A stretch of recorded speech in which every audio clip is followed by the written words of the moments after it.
Je vais vous poser une question. Si vous répondez bien, je vous laisse. Vous pouvez répéter la question? Quelle étrange question. Je suis. La télé en question.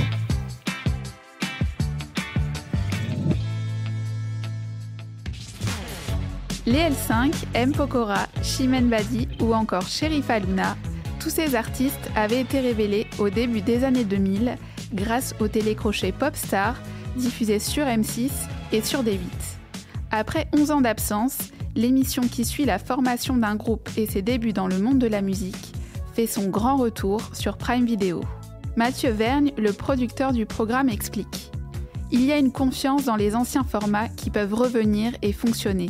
Celui-ci s'adapte bien à une plateforme parce qu'il n'y a pas de vote en direct. Ce sont en effet les artistes Alonso, Eddie De Pretto et Louane qui auront la lourde tâche de désigner les gagnants de l'émission.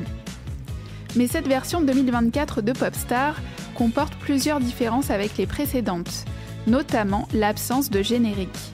Pourquoi n'a-t-il pas été conservé ? Lors des premières saisons de Popstars, l'émission s'ouvre sur le titre You du groupe de dance italien Double D. Après avoir été choisi comme générique de l'émission, il fera même son entrée dans le top 50 des meilleures ventes de singles en France.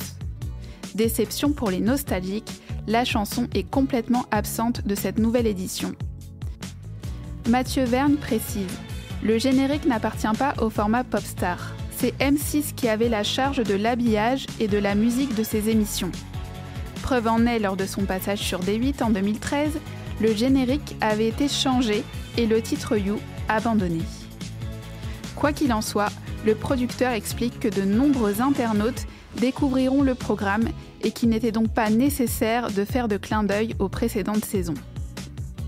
D'autres différences sont attendues dans cette 6e saison de l'émission. Tout d'abord dans la réalisation, plus esthétique et moderne. Mathieu Vergne assure qu'il voulait avoir des codes de réalisation très forts. Contrairement aux précédentes éditions, une présélection a été faite par la production pour que le jury n'ait plus que 100 candidats à écouter.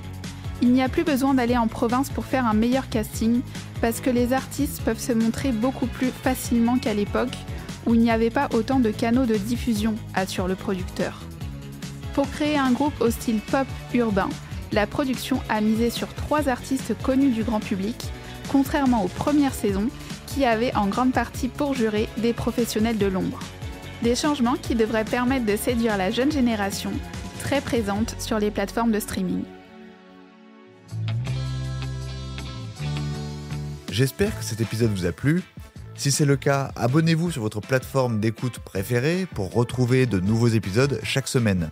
Et si vous en voulez plus, découvrez aussi le ciné en question et les séries en question sur les plateformes d'écoute et téléloisirs.fr. À bientôt.